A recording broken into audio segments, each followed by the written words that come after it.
KPM. Hari ni kita nak belajar endokrin. Kita ada lelaki, kita ada perempuan. Okey. Betulkan sikit. Rasanya dah okey rasanya. Cikgu. Hai Vika. Cikgu. Kejap. Ya, Vika. Tenang dulu Vika. Tenang. Nafas kuat-kuat.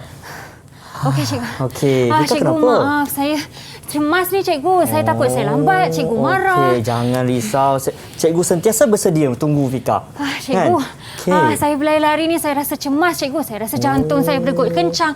Saya rasa badan saya panas. Cikgu, kenapa ni, cikgu? Oh, kenapa Vika?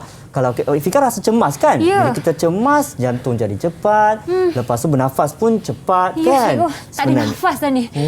Betul. Apa rehat Okey, sebenarnya ini adalah berkaitan dengan sistem endokrin. Sistem endokrin? Okey, sistem nak tahu lebih? Nak tahu, cikgu. Okey, sistem endokrin ni kita akan belajar dalam kelas kita pada hari ini. Oh, okey, cikgu. Jom. Jom kita mulakan kelas ni. Okey.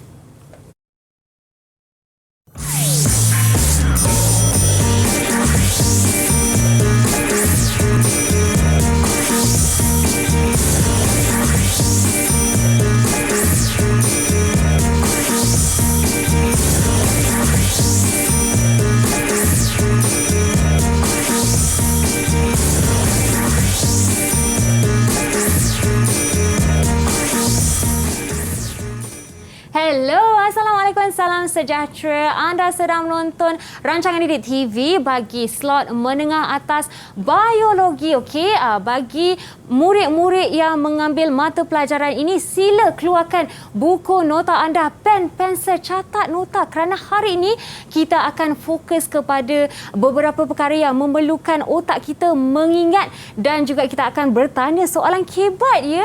Jadi untuk tujuan itu, Kak Pika ingin menjemput guru kita yang akan bersama-sama mengajar mata pelajaran ini. Dipersilakan Cikgu Yo. Cikgu, selamat sejahtera. Hai, selamat sejahtera. Apa khabar Cikgu? Okey, baik. Masih Vika. Ya Cikgu. Dan hari ini kita akan fokus kepada biologi ya. Betul. Tapi Cikgu, seperti biasa kita masih belum menang menentang COVID-19 Cikgu. Betul. Jadi saya nak mengingatkan kepada murid-murid dan juga penonton kita di luar sana. Jadi amalkan SOP selalu ya. Pakailah pelitup muka anda. Kalau keluar daripada rumah, ingat cegah 3 perkara, iaitu 3S ya, sesak, sempit dan juga sembang dekat.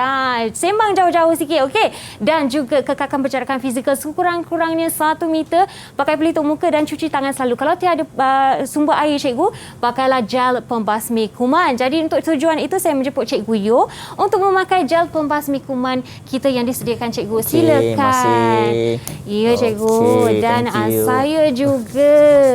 Okey, baiklah Cikgu. Hari ini kita punya mata pelajaran sains biologi Cikgu. Betul. Dan untuk tingkatan 4 kan Cikgu? Betul, tingkatan 4. Okey, apakah tajuk kita pada hari ini Cikgu? Okey, tajuk kita pada hari ini adalah sistem endokrin. Okey. So kita akan belajarlah tentang kelenjar-kelenjar yang berada di dalam tu. Okey. So Vika, kita tengok dulu apakah standard pembelajaran yang kita akan perolehi daripada kelas kita pada hari ini. Okey. Iaitu yang pertama, kita perlu menyatakan peranan kelenjar endokrin dalam manusia. Okey. Yang kedua, kita akan mengenal pasti dan melabel kelenjar endokrin dalam manusia. Okey. So setiap satulah kita akan label sama-sama. Okey. Seterusnya kita akan mencerakinkan fungsi hormon yang dirembeskan oleh setiap jenis kelenjar endokrin tersebut. Wah, so banyak hormon yang ada. Oh, maksudnya saya yang cemas tadi berdegup-degup, saya punya jantung tu dan saya rasa badan saya panas tu ada terlibatlah dengan hormonnya Cikgu. Ya, betul Vika. Oh. Pandai. Okey. Ada kaitan dah tu. Okey, seterusnya ialah membincangkan penlibatan sistem saraf dan sistem endokrin dalam situasi cemas macam Vika tadi kata. Okey. Baiklah So Cikgu. itu adalah standard pembelajaran kita pada kelas hari ini. Okey, yang kita akan belajar bersama-samalah. So harap murid-murid pun bersedia dengan cikgu, dengan Fika di sini untuk kita teruskan pembelajaran. Okey, saya sudah bersedia cikgu. Murid-murid di rumah dekat anda bersedia. Boleh tak bagi thumbs up Kak Fika? Nampaknya mereka pun dah bersedia ya cikgu? Okey, betul. Okey. So, Fika sebenarnya macam tadi kita kata, sistem endokrin adalah berkaitan dengan hormon. Hormon. Okey, berkaitan dengan hormon. Okey. So, siapa yang merembeskan hormon? Siapa ya cikgu? Adakah Okey, kelenjar endokrin sebenarnya yang melembeskan bahan kimia. Okey, iaitu hormon kita. Okey. Kita tengok ni. Okey, so sebenarnya kelenjar endokrin adalah kelenjar yang tidak berduktus. wah, Apakah itu Okey. tidak berduktus? apa tu cikgu? Kita tengok gambar ni sama-sama. Okey. So apa yang gambar ni saya ambil daripada buku teks. Okey. So apa yang Fika nampak daripada gambar ni? Dari situ saya nampak ada sel kelenjar endokrin. Dia terus masuk mengikut anak panah ke aliran darah, cikgu. Ya, betul. So sebenarnya endokrin kelenjar endokrin kita adalah dipanggil kelenjar tidak berduktus. Kerana hormon yang dirembeskan terus masuk ke dalam sarur darah. Jadi dia tidak dimasukkan ke dalam duktus, ya cikgu? Ya, betul. Dia tak adalah duktus yang untuk menyambungkan antara darah, tak ada. Dia terus je masuk ke dalam darah. Terus ke darah, Betul, secara langsung. So dia akan dibawa oleh aliran darah ke seluruh badan dalam kita. Kerana kita pun tahu seluruh badan kita ada darah. Sistem peredaran darah kita. Betul, so cikgu. akan dibawa oleh darah ke setiap sel dalam badan. Setiap sel lah, cikgu. Maksudnya hormon-hormon tersebut dia pergi ke semua sel ke ataupun tertentu je, cikgu? Okey, sebenarnya betul, Fika. Soalan yang sangat bagus. Okey, hormon yang dihasilkan ini dia akan alih ke semua sel. Tetapi bukan semua sel yang akan bertindak balas ataupun bergerak balas terhadap hormon tu. Okey, so kita tengok di sini. Sebenarnya apabila hormon dialihkan ke satu sel ataupun dipanggil sel sasaran, itu di sini sel organ sasaran. Okey, dia mempunyai satu reseptor, molekul reseptor yang spesifik. Okay, hormon akan bergabung dengan molekul reseptor ini dan memberikan gerak balas yang spesifik. Contohnya macam Fika tadi, jantung jadi cepat, so dia akan bertindak balas lah, menghasilkan tindak balas tersebut. Jadi dia kena ada tindak balas ataupun rangsangan badan kita, ya cikgu? Betul. Dari luar. Betul, rangsangan daripada luar yang menyebabkan kita bertindak balas. Baiklah cikgu. Okey. So, tadi kita dah belajar berkaitan dengan apa itu kelenjar, apa itu hormon. So, kita tengok lebih mendalam sikit. Okey. So, kelenjar kita mempunyai banyak. Iaitu daripada otak sampai ke dalam badan kita lah. Nanti kita tengok satu persatu. Okey, cikgu, boleh. So, kita ada 3, saya nak beritahu Fika di sini. Ya, cikgu. Murid-murid pun kena ingat. Kita ada 3 fungsi yang utama hormon ini. 3, cikgu? 3 sahaja. Okey, apakah itu? Secara umum, iaitu pertumbuhan, pembiakan, dan satu lagi adalah homeostasis. Homeostasis. Cikgu, saya cuba ulang. Okey. Jom murid-murid, kita sama-sama ulang. Yang pertama, pembentukan, pertumbuhan, pembiakan. Ya, betul. Dan homeostasis. Betul, Fika. Jangan salah sebut macam saya. Ingat. Pembiakan, pertumbuhan dan juga homeostasis. Okey, cikgu. Ya, betul. Apakah tiga-tiga itu? Maksudnya? Sebenarnya ialah pertumbuhan adalah sel badan kita membesar macam kita lah, daripada baby membesar macam kita. Kan dikawal oleh hormon. Lepas itu kita ada satu lagi ialah pembiakan, iaitu kita menghasilkan sperma, menghasilkan ovum dalam badan kita. Dan satu lagi homeostasis. Homeostasis tu apa, cikgu? Homeostasis tu apa sebenarnya? Fika nak minta tolong. Dalam buku teks yang Fika bawa ke kelas hari ini, di belakang buku teks kita ada glossary. Cari kejap, apakah maksud homeostasis? Okey, cikgu. Biasa ni murid-murid tingkatan 4 ada, ya, cikgu? Ya, betul. Kita semua biologi? ada buku ni. Okey, saya akan ke belakang sekali muka surat.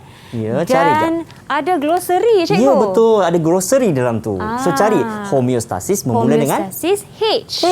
Okey. Dan ada kat sini, cikgu.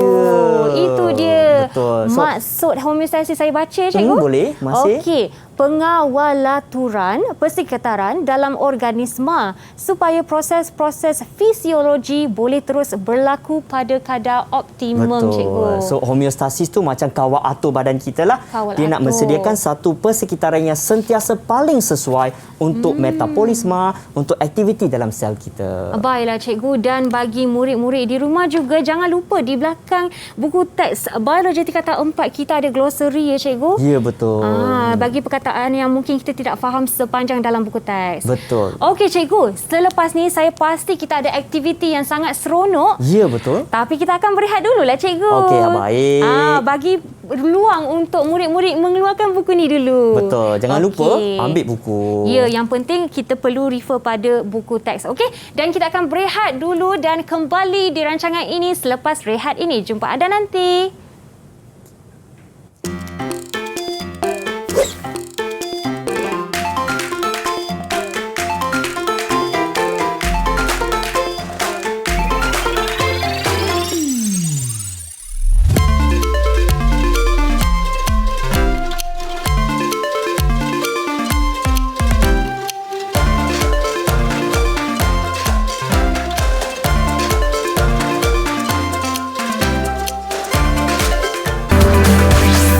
Didik TV KPM.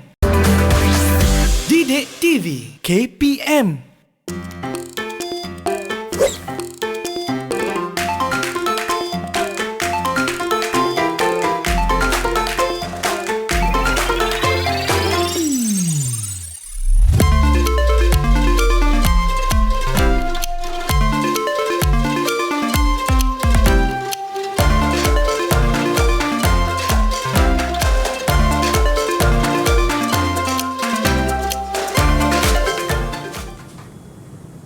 Kembalinya ke rancangan Didik TV KPM bagi slot menengah atas mata pelajaran biologi. Okey, bagi murid-murid tingkatan 4 dan 5 yang mengambil mata pelajaran ini, silalah macam Kak Pika cakap tadi, keluarkan buku nota anda, pen, pensel, catat nota kerana ini penting bagi anda untuk mengingati hormon dan juga kelenjar yang terlibat dalam sistem endokrin. Okey, baiklah, kita masih bersama Cikgu Yo dan sebentar tadi Cikgu pada awal slot kita ini kita telah melakukan satu adegan di mana saya cemas Cikgu. Betul. Dan Cikgu cakap ada kaitan dengan hormon dan juga kelenjar saya.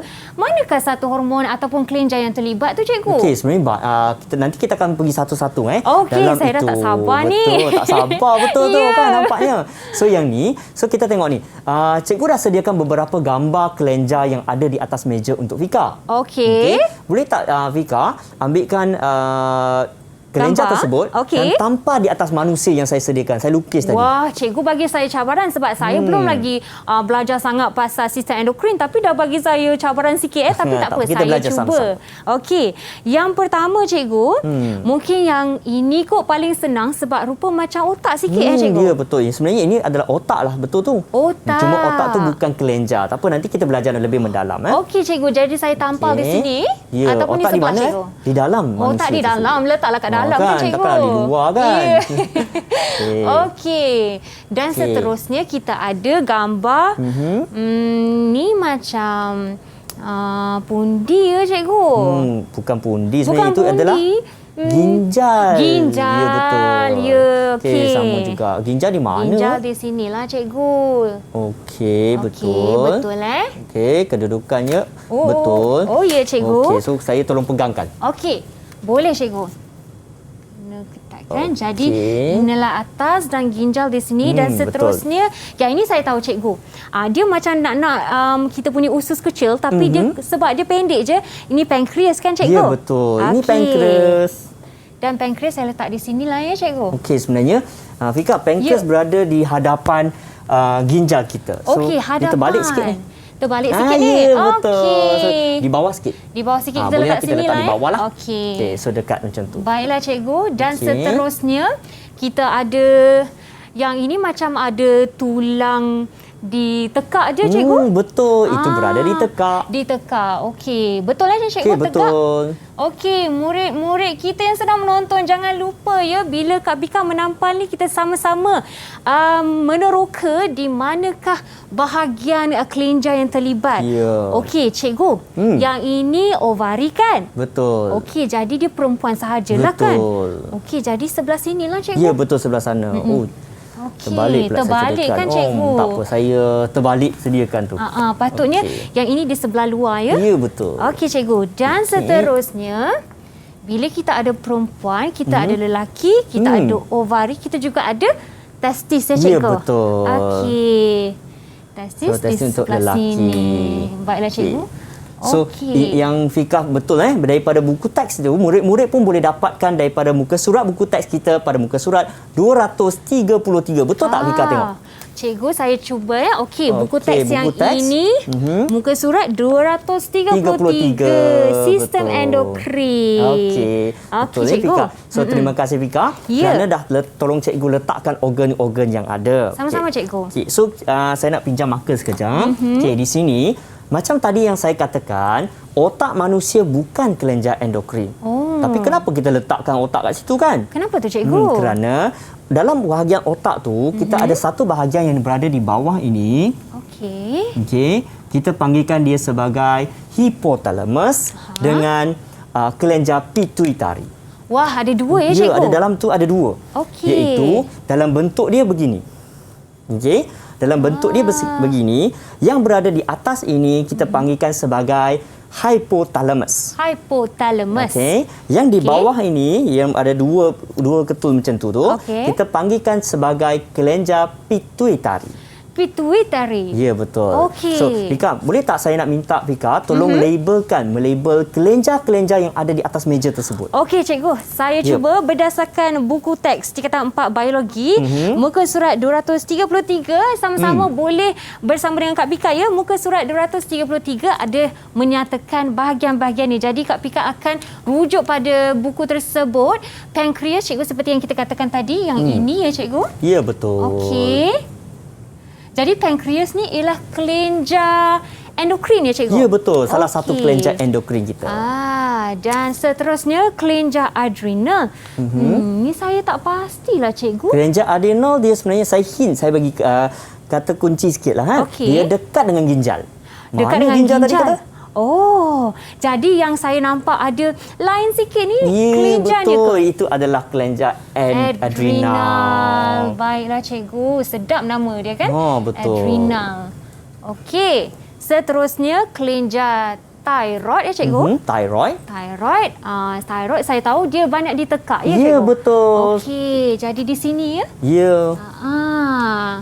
So, berada di tekak adalah dipanggil kelenjar Thyroid. thyroid. Okay, kita ada beberapa lagi. Okey, testis, kelenjar lelaki ya. Kita belajar semasa menengah rendah pun kita dah belajar tentang testis, betul? Jadi ini ialah sebagai mungkin refresh balik ya cikgu. Betul. Pengukuhan yang tambahan lah. Kita tambah lagi beberapa kelenjar. Okey, ovari, kelenjar bagi perempuan.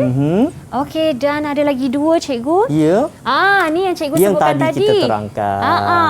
Jadi di otak kita ada dua kelenjar endokrin. Betul, di bawah otak. Okey, mana yang atas, mana bawah cikgu? Tadi kata, ingat tak siapa yang atas? Cikgu cakap yang atas tu hypothalamus. Yes, you're right. Okey. Betul. Oops. Yang ini ya cikgu? Hypothalamus, betul, yang berada di atas ini. Okey, yang atas ni. Yang dua yang ni? di bawah tu adalah Pituitary. Okey, boleh. Baiklah cikgu. Kita dah melabel beberapa kelenjar yang ada dalam badan manusia. So sekarang kita teruskan beberapa hormon kita cikgu perkenalkan. Boleh? Okey, cikgu silakan. Okey. So ini, ingat Fika, lobus posterior tadi kita kata untuk kita punya pituitary kita ada posterior dan kita ada anterior. Oh, cikgu. Posterior maksudnya yang berada di belah belakang. Oh, belakang. So anterior berada di hadapan. Okey. So sekarang kita belajar yang belakang dulu iaitu posterior. Posterior. So ada dua hormon, cikgu sediakan dua kotak di sini. So ingat, dua hormon ini nama dia antidiuresis ataupun singkatan dia ADH. Okey. Satu lagi oksitosin. Macam mana kita nak mengingat Ya, cikgu. dua hormon yang berada di sini. Namanya pun tak begitu mudah. Ada tak cara cikgu nak mengingat dengan senang? Okey. Cikgu ada satu teknik. Oh. Ingat 3 huruf. P-A-O. Iaitu PAU. Pau. Rasa nak makan pula. Lapar pula cikgu Kan? sebut pasal pau ni. Betul. Iaitu P posterior, Okey. A antidiuresis dan di sini oksitosin. Okey. So, kita boleh dapat daripada buku teks juga. Okey, antidiuresis organ sasaran dia adalah berada di tubul ginjal. Okay. So dia akan dihasilkan di kelenjar pituitari dan dihantar ke tubul ginjal. Nak buat apa fungsi dia? Apa dia, fungsi cikgu? dia adalah untuk merangsang penyerapan semula air. So maksudnya kita nak dapatkan air balik kepada badan kita. So itu diharapkan kepada antidiuresis. Maksudnya cikgu, kalau contohnya tiada ADH ni, kita akan macam orang cakap tak cukup air badan kita. Betul, kita tak boleh nak serap balik kepada dalam badan kita. So okey. tadi dalam trivia pun ada berkaitan dengan diabetes Betul, cikgu. insipidus. So ini adalah berkaitan dengan dia lah ADH kita. ADH, okey. So cikgu teruskan sikit. Silakan, Oksitosin ada 2 tisu ataupun organ sasaran, iaitu otot uterus dengan kelenjar susu. Fika nak tanya, Fika, untuk uterus dengan kelenjar susu, lelaki ke perempuan yang ada? Kalau kelenjar susu dan uterus mesti ada kaitan dengan perempuan je cikgu. Lelaki betul. tak ada.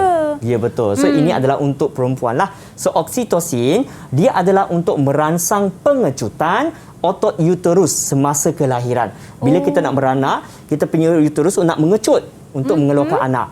So Okey. siapa yang menolong? Oksitosin. Oksitosin yang akan merangsang. Okey. Dan kelenjar susu pula adalah untuk merangsang pengeluaran susu untuk baby. Selepas melahirkan bayi. Ya, betul, untuk bayi tersebut. Okey. Masih. So kita teruskan. Okey, so tadi kita belajar tentang posterior. Posterior. Sekarang kita pergi anterior. Okey. Anterior ada 5. Wow, banyak. So cikgu bagi satu teknik. Ingat, ayah Ali Ayah Ali fed up guna laptop. Wah. So ingat. So Okey. ayah Ali fed up guna laptop. Okey, so ini nak macam mana cara kita nak ingat bersama-sama lah. Ya. Okey, so saya teruskan. Lobus anterior, hormon yang pertama ACTH, iaitu adrenocorticotrophs. Okey, organ sasaran dia adalah adrenal. Okay, tadi yang Fika kata tu kan, yang berada di atas ginjal. Betul. Okey, fungsi dia adalah untuk merangsang korteks adrenal untuk merembeskan hormon. Okey, seterusnya FSH, iaitu F fed up tadi kan. Betul. So perangsang folikel. Okey, organ sasaran ovari dan testis. Okey. Okey, so untuk di ovari untuk perempuan lah kan.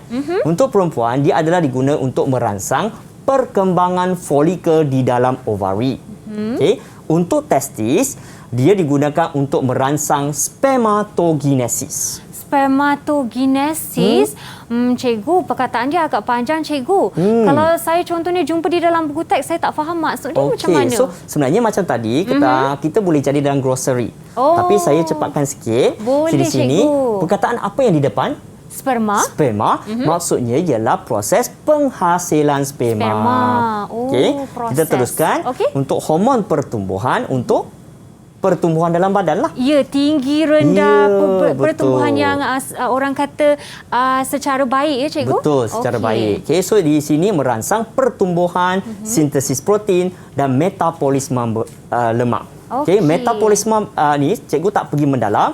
Sebenarnya murid-murid boleh tengok balik didik TV oleh cikgu Zamimah dalam bab 5 tingkatan 4 kita belajar apakah itu metabolisme. Okey cikgu, dan sebagai pengukuhan kembali cikgu Yu telah berkongsi ya murid-murid sebentar tadi formula untuk mengingat bagi posterior Ya, cikgu betul. kita ada PAO cikgu. Betul. PAO. Betul. Dan untuk anterior cikgu kita ada apa tadi? Okey, ayah Ali fed up guna laptop. Boleh gunakan formula ini ya. Catat nota ini sebab penting untuk anda senang mengingati yang terlibat. Okey cikgu, baiklah kita sudah pun belajar sedikit sebanyak sistem endokrin dan selepas ini kita akan melatih lagi pengukuhan untuk mengingat juga. Jadi kita akan berehat sebentar dan kembali di slot menengah atas biologi selepas ini.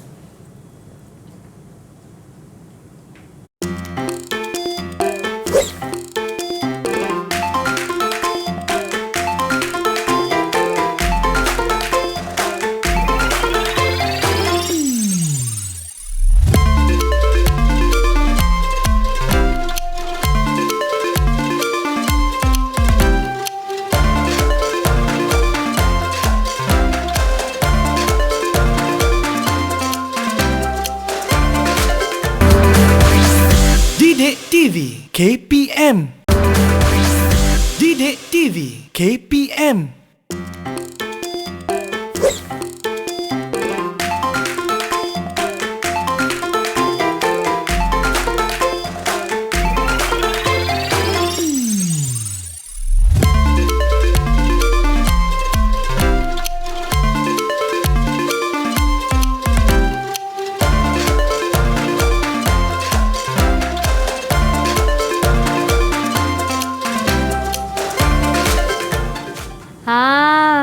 Itu dia, bagi murid-murid yang berminat dengan sistem endokrin dan perembesan hormon, bolehlah mengambil cabang endokrinologi. Betul ya, Cikgu? Betul. Okey, dan sebentar tadi secara ringkas kita telah pun belajar tentang anterior dan juga posterior, dan Cikgu pun ada lagi sikit nak bercerita tentang anterior ya, Cikgu? Okay. So sebenarnya di sini macam Fika dengan murid-murid boleh nampak ini adalah masih lagi dalam lobus anterior. Okey. Tadi yang terakhir adalah laptop. Okey, iaitu LH dengan TSH. Tapi yang ni sebenarnya jika murid-murid boleh dapatkan table jadual ini di dalam buku teks kita. Okay, so murid-murid boleh menjalankan rujukan sendiri untuk mengetahui tentang organ sasaran dengan fungsi bagi LH dan TSH. Baiklah, okey. Ya, So Cikgu. kita teruskan. Okey, tadi kita belajar berkaitan dengan kelenjar yang pertama, iaitu Cikgu. kelenjar pituitari. Okey, sebenarnya sebelum saya beralih ke kelenjar yang lain, kelenjar pituitari dikenali sebagai kelenjar induk, iaitu utama. Kerana dia merembeskan hormon yang boleh merangsang kelenjar lain untuk menghasilkan hormon. Wah, jadi pituitari ni peranan dia sangat besar ya, Cikgu. Betul. Walaupun kecil dia di dalam otak kita. Ya, walaupun dia saiz dia kecil, tapi dia mempunyai peranan yang besar. Okey. Kita tengok seterusnya. Tadi kita dah belajar berkaitan dengan kelenjar pituitari. Kita teruskan. Okey, kelenjar. Kelenjar yang ni, ingat tak Vika? Yang ni kelenjar apa? Kelenjar thyroid. Ya, betul. Nama dia kelenjar thyroid. Okey. So kita tengok. Thyroid sebenarnya, tadi kita kata kelenjar pituitari menghasilkan TSH, iaitu hormon perangsang thyroid. Dia akan merangsang thyroid untuk menghasilkan hormon nama dia thyroxina. Thyroxina. Okey, thyroxina organ sasarannya semua tisu dalam badan kita. Okey, so semua pun boleh bertindak balas. Baiklah. Okey, so apakah fungsi dia? Meningkatkan kadar metabolisme, okey, meningkatkan suhu badan, okey, dan yang terakhir, dia mengawal atur pertumbuhan dan perkembangan di dalam badan. Oh, Cikgu, jadi kalau kita bersenam ataupun kita tengah cemas macam tadi pun terlibat juga hormon tiroksina. Okey, tiroksina lebih kepada metabolisme dia, tapi tadi cemas adalah kelenjar yang lain lagi nanti. Okey, Cikgu, ada bukan, lagi kan? Ya, ada lagi. Okey. Banyak lagi kita ada. Okey, kita teruskan. Okey, yang ni. Sebenarnya pankreas ini adalah satu kelenjar yang kita telah belajar di dalam bab pencernaan sebelum ini. Okey. So kita tengok di sini, dia ada dua bahagian. So untuk pankreas dia menghasilkan insulin dengan glukagon. Okey, kita ada dua hormon. Okey. Insulin, tisu organ dia adalah hati, otot dan tisu adipos. Okey. Fungsi dia menggalakkan penukaran glukosa yang berlebihan kepada glikogen. So maksudnya kalau kita makan gula yang banyak, dia terlebih dalam badan, insulin yang dihasilkan ini akan membantu kita menukarkan glukosa yang berlebihan kepada glikogen. Oh, jadi itulah sebabnya kerana orang yang ada diabetes ya, Cikgu, kencing manis, betul. Dia punya insulin tidak berfungsi ataupun tidak dihasilkan dengan biasa ya, Cikgu, normal. Betul, dalam kuantiti yang mencukupi. Itu kenapa orang individu yang kencing manis, dia perlu mendapatkan suntikan insulin. Betul, so untuk Cikgu. menggantikan dalam badan tak cukup. Okey, baiklah, Cikgu. Okey, soalan yang sangat bagus Fika. Terima kasih, Cikgu. Okay. Glukagon pula, dia adalah terbalik dengan insulin. So apabila badan kita tidak mencukupi gula ataupun glukosa, dia akan menukarkan glikogen kepada gula untuk digunakan. Oh, Cikgu. So itulah terbalik antara dua ni lah. Okay, insulin dengan glukagon. Cikgu, saya ada satu soalan, Ya, maaf. betul. Secara laju, bila dalam bentuk glukosa, maksudnya dia akan berada dalam saluran darah ke, Ya, cikgu? betul. Dibawa ke dalam, dia akan bawa ke otot untuk digunakanlah untuk menghasilkan tenaga tambahan. Okey, cikgu faham. Ya, okey. So, cikgu ada satu soalan kibat. Okey. Untuk Fika ni. Alamak. Jangan cemas pula. Okay. Ini adalah soalan aplikasi. Okay, cikgu bagi satu situasi. Sekiranya seorang individu, dia makan kanji ataupun dia makan nasi yang banyak pada tengah hari tadi. Macam saya. Okey, lepas tu dia tidak melakukan aktiviti yang lasak. Dia duduk je. Wah. So, apakah hormon yang akan terhasil? Sebab dia makan banyak, cikgu cakap seperti nasi kan. Jadi kandungan glukosa dalam saluran darah tu banyaklah, cikgu. Betul. So, insulin ke glukagon yang akan dirembeskan? Disebabkan banyak glukosa, jadi dia akan keluarkan insulin. Ya, betul. Okey, insulin tu sebenarnya kalau kita nak terangkan kepada kawan-kawan kita di rumah, murid-murid boleh terangkan insulin dirembeskan untuk menggalakkan penukaran glukosa yang berlebihan kepada glikogen. So, ini akan menurunkan aras glukosa dalam badan individu tersebut. Baiklah, cikgu. Murid-murid jangan lupa ya, ada insulin dan juga glukagon dan jangan terbalik. Ya, betul. Kena ingat mana yang merembeskan insulin, mana yang merembeskan glukagon dan menukarkan kepada glukosa dan ke glikogen ataupun glikogen ke glikogen ke glikosa, cikgu. Ya, betul. Banyak G kan? Ya, banyak G. Kita dah pening. Okey. So, kita teruskan. Silakan, cikgu. Kelenjar adrenal. Ya, ini ada berkaitan sikit. So, ini kelenjar adrenal, murid-murid boleh ingat bateri 3A. 3A. Kenapa 3A? Kerana adrenal, aldosteron dengan adrenalina. So, 3A. So, hormon dia pun A. Okey. So, cikgu cepatkan. So, aldosteron ini adalah untuk ginjal. Okey, dia akan meningkatkan penyerapan semula garam mineral di dalam ginjal. Tadi ADH meningkatkan penyerapan air. Sekarang aldosteron garam. Okey. So dan untuk adrenalina, dia sebenarnya adalah meningkatkan aras gula, asid lemak, meningkatkan kadar pernafasan, denyutan jantung seperti Vika tadi. Yang saya cemas semasa nak masuk kelas tadi tu. Kan? So ini adalah kelenjar yang bertanggungjawab, iaitu kelenjar adrenal. Jadi terbanyak ialah terhasil adrenalina saya tadi, ya, cikgu. Betul. Hormon adrenalina yang banyak dihasilkan tadi. Okey. So kita pergi kepada lelaki, iaitu testis. Testis ini untuk lelaki lah kan. Dia menghasilkan hormon testosteron. So dia kepada tisu organ sasaran dia lebih kepada gonad, kulit, otot dan tulang. So dia merangsang perkembangan ciri-ciri seks sekunder lelaki dan spermatogenesis. Fika tahu tak kenapa kita panggil ciri-ciri seks sekunder? Saya tak berapa pasti, tapi mungkin ada kaitan dengan apa yang membuatkan lelaki tu lelaki. Okey. Betul ke, cikgu? Ada kaitan sangat. Kenapa kita panggilkan dia sebagai ciri-ciri seks sekunder? Kerana ciri-ciri ini berkembang selepas akhir balik. Dia bukan dilahirkan macam tu. Selepas tu barulah dia berkembang. So kita panggilkan dia sebagai ciri-ciri seks sekunder. Okey, kita teruskan untuk ovari. Ovari lebih sikit. Dia ada dua hormon, iaitu estrogen dengan progesteron. Progesteron. So ini pun samalah, gonad, kulit, otot dan tulang. Ini lebih kepada gonad sahaja. Fungsi dia estrogen seperti testosteron tadi, dia merangsang perkembangan ciri-ciri seks sekunder perempuan dan kematangan folikel. So dan satu lagi, dia membaiki dan merangsang penebalan dinding uterus. Yang ni kalau murid-murid nak tahu tentang estrogen, progesteron, yang ni kita akan lebih mendalam dalam bab seterusnya, iaitu bab 15, sistem pembiakan.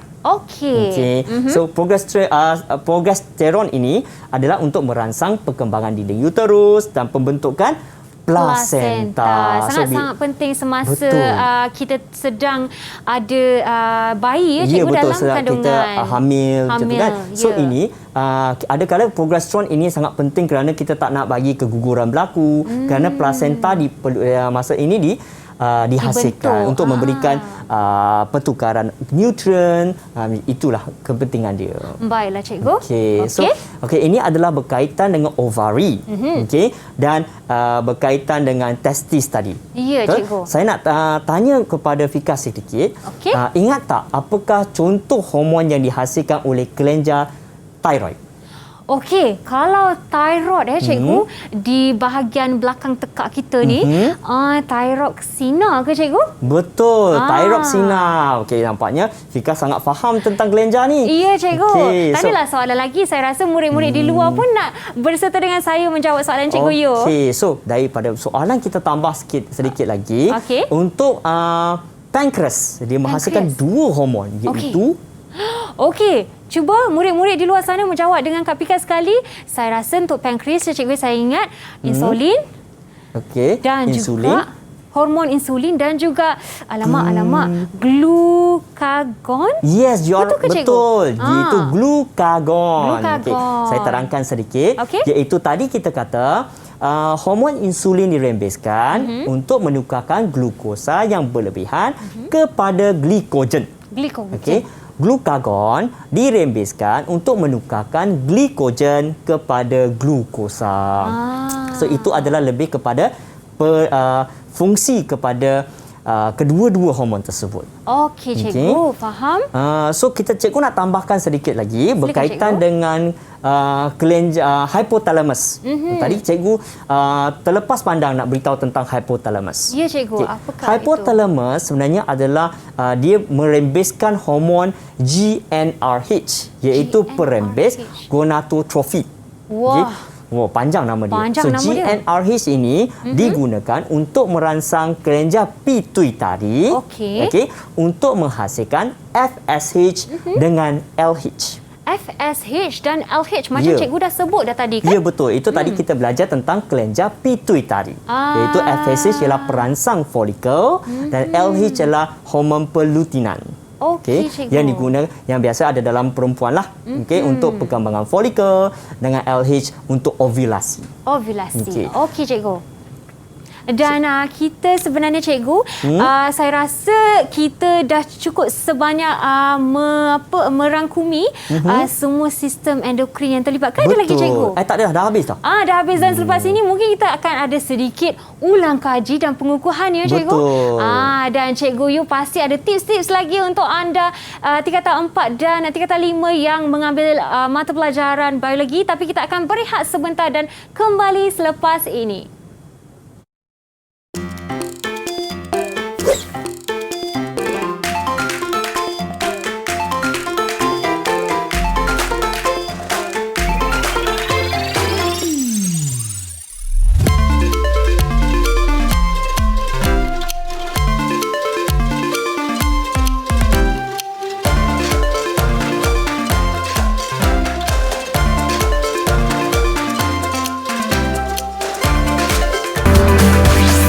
Didik TV KPM.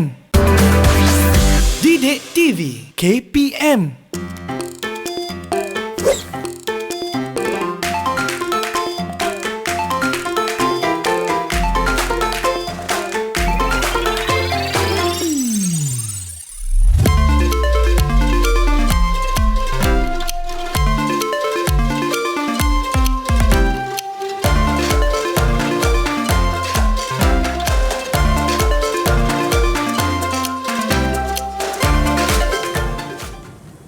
Masih lagi bersama Kak Pika di slot menengah atas mata pelajaran biologi bersama Cikgu Yo. Dan seronok ke tak seronok belajar biologi di kaca TV?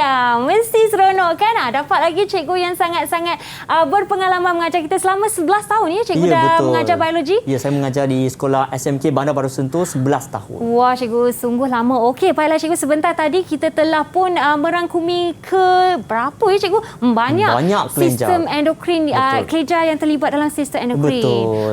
Dan yang ini saat-saat kita tunggu ni cikgu. Betul. So kita nak terangkan apa yang berlaku dengan dalam badan Fika tadi yang menyebabkan Fika denyutan jantung jadi cepat, kadar pernafasan jadi laju.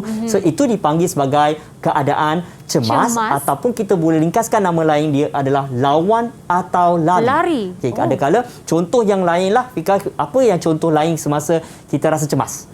Cikgu, masa yang saya tahu kan lawan atau lari dalam bahasa Inggeris ni fright of fly. Macam tu betul. kita lari daripada anjing, cikgu. Betul. Jadi laju betul. Betul. So contohnya kenapa dia dipanggil lawan atau lari? Kerana ada kala kita berdepan dengan keadaan tersebut, kita akan lawan keadaan tersebut. Dan pada masa contohnya kita main bola.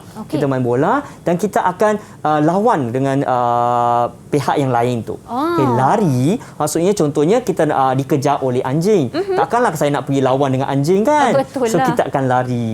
So itu dipanggil keadaan lawan atau lari. Okey, cikgu. So kita teruskan. So semasa keadaan ini, hipotalamus kita akan menghasilkan impuls saraf. Okey. Saraf tu dihantar ke mana?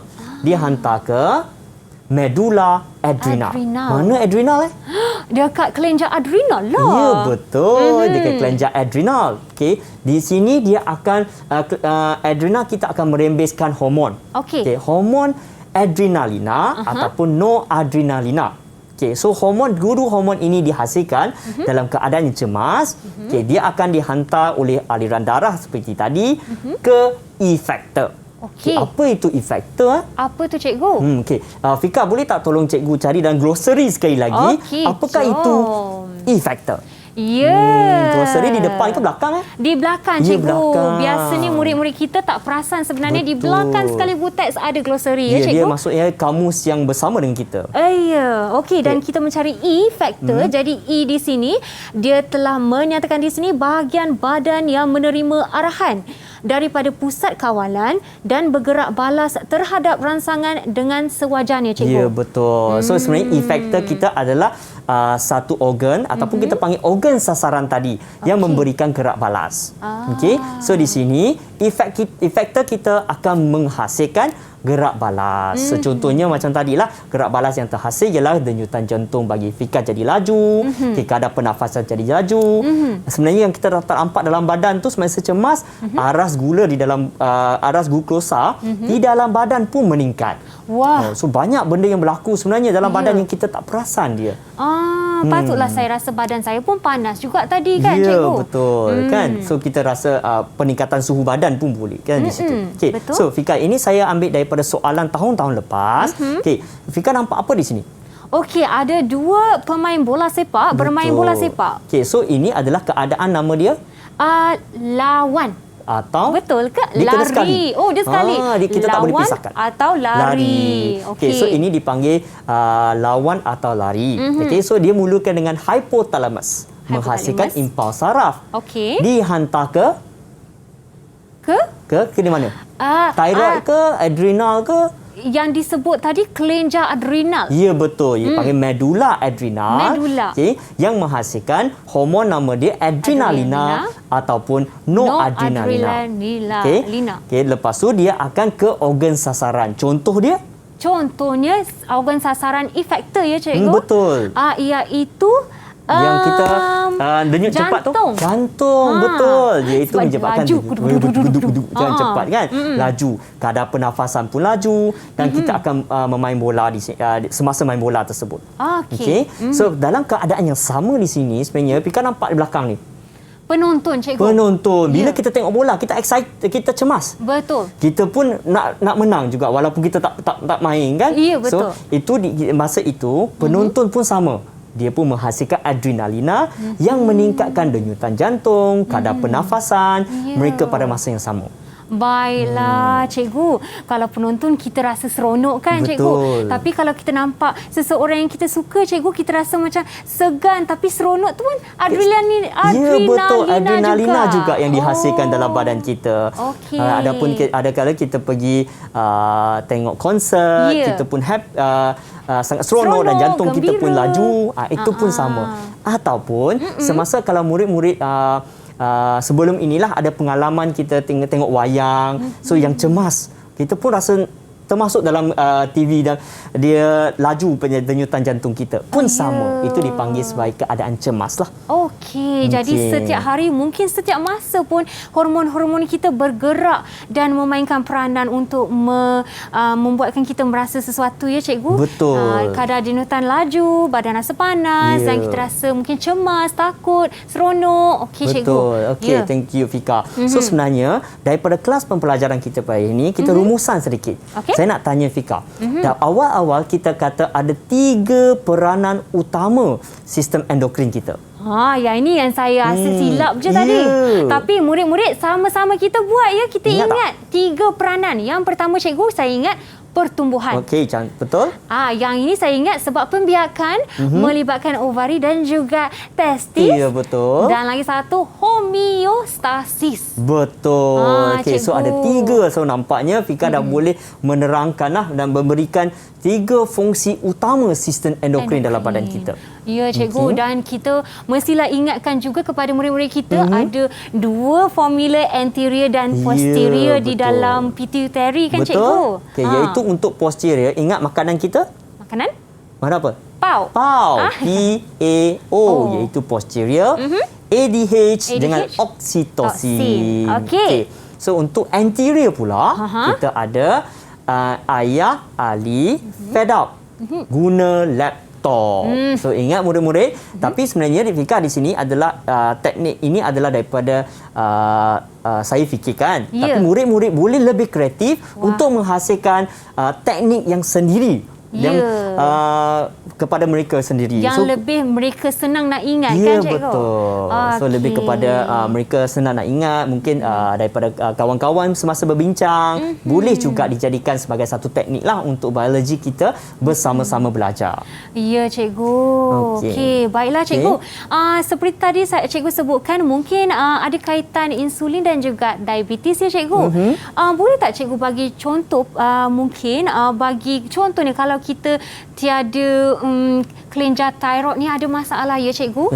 Apa contoh kemungkinan yang akan berlaku? Okey, so sebenarnya yang ni kita akan belajar lebih mendalam selepas subtopik ini. Ada juga kelebihan atau kekurangan hormon yang dihasilkan. So di sini tadi kita kata kelenjar tiroid adalah kelenjar yang mengawal kadar metabolisme ataupun dia meningkatkan kadar metabolisme.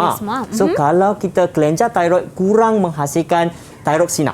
So dia boleh menyebabkan seseorang tu metabolisme kadar metabolisme jadi rendah lah. So dia tidak boleh dia kurang metabolisme tersebut. Jadi dia boleh cepat bertambah berat badan ke cikgu? Kemungkinan besar. Kemungkinan. Ya, betul. Okey cikgu, bila kita faham aplikasi mereka juga sangat penting. Cikgu ada apa-apa nak tambah lagi ke? Saya rasa di hujung pembelajaran ini, ingat murid-murid, ada beberapa standard pembelajaran yang kita belajar pada hari ini. Yang pertama, menerangkan keperluan ataupun kepentingan sistem endokrin. Yang kedua, melabel, iaitu pituitari, thyroid, pankreas, adrenal, testis dan ovari di dalam badan kita. So kita ingat, kalau balik rumah, buka buku teks dan cuba ingat balik bagaimana kita nak melabel kepada kelenjar-kelenjar tersebut. Dan seterusnya, satu lagi kita nak terangkan, bila kita terangkan keadaan cemas, lawan atau lari. Kita mula dengan hypothalamus, lepas tu adrenal dan akhir sekali ialah E-factor. Itu adalah rumusan kepada kelas kita pada hari ini. Okey cikgu, terima kasih cikgu Yu kerana berkongsi ilmu dengan kita pada hari ini di slot menengah atas bagi mata pelajaran biologi. Bagi murid-murid di luar sana untuk melakukan sedikit latihan pengukuhan, jangan lupa melawati sumberku. Okey, baiklah cikgu, terima kasih pada hari ini. Harapnya anda semua mendapat sebanyak sedikit info yang penting bagi sistem endokrin di bawah tajuk biologi. Dan sehingga kita berjumpa lagi di slot menengah atas. Assalamualaikum, selamat sejahtera. Terima kasih kerana menonton. Bye-bye.